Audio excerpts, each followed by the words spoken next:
you know, they clearly, and by they, I'm talking the NFL here, they realize that the only way to keep these opposing teams' drives alive and allow other teams to score against this team is just to call penalties on Riley Moss. So Right. I've accepted that because I mean, he's been out of position earlier on and some, but as of late, it seems like he's playing, pretty solid overall defense. But Yeah. he's just getting the bad end of the stick on some of these calls. Yeah, I just wish he'd be a little less handsy, and make sure he turns his head around. Like those two things, like just a little less handsy, get your head around, and like I tell you what, I was kind of explaining this to one of our other brothers. The one thing you'll always see with Riley Moss is he's always right there.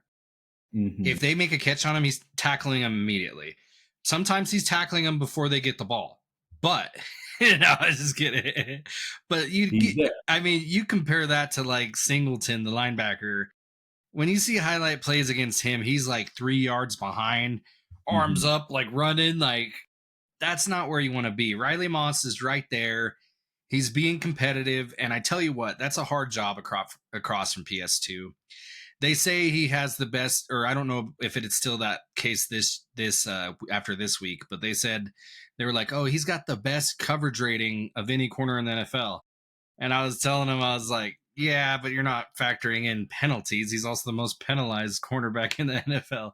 But that's not disparaging him. I like the effort from it in this year. You can't be perfect. It reminds me of back in the day when the Eagles, they had a bunch of good corners, and then they picked up like Dominique Rogers Cromartie as well. And guess what? They still got torched because someone's got to get the ball and someone's Yeah. going to look bad. Yeah, I agree. That's why it's like, just take the good with the bad and just all three phases, right? All three levels. It's what we wanted to see from this team for quite many weeks now. And we got what we asked for because, that offense, is scary, right? Ferguson was on an all time tight end pace. You have CD Lamb and Pickens outside of Ferguson in the middle. And then Javante, right? I know he got himself a couple tutters, but outside of that, he didn't do much, right? Especially from a yards per carry or average yards per carry. It was, I think, in the low threes. Yeah, 3.2 Um, yards per carry with 41 yards on 13 attempts. right. So, and you could argue they were behind the entire game, couldn't really That's what establish drove him. that.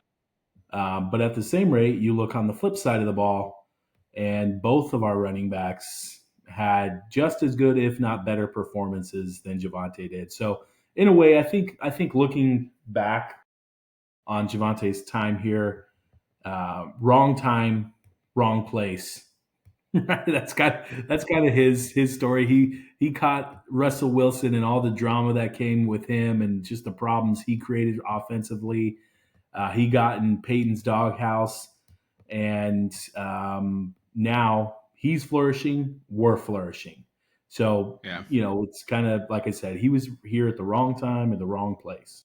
And like I explained to someone just recently, uh, he had an ACL injury. Some people that takes a year, some people that takes 2 years. And then on top of that, he was in the wrong scheme. The Cowboys Hmm. have a much better scheme that's fitting for him. I just think honestly the draft pick in general didn't make sense because it was a square peg in a round hole. And like I told you on the previous podcast, I wish him well. Like I hope he does well. He's an exciting back to watch, especially when healthy. His mini beast quakes, if you get what I mean. Um, Hmm. Real quick,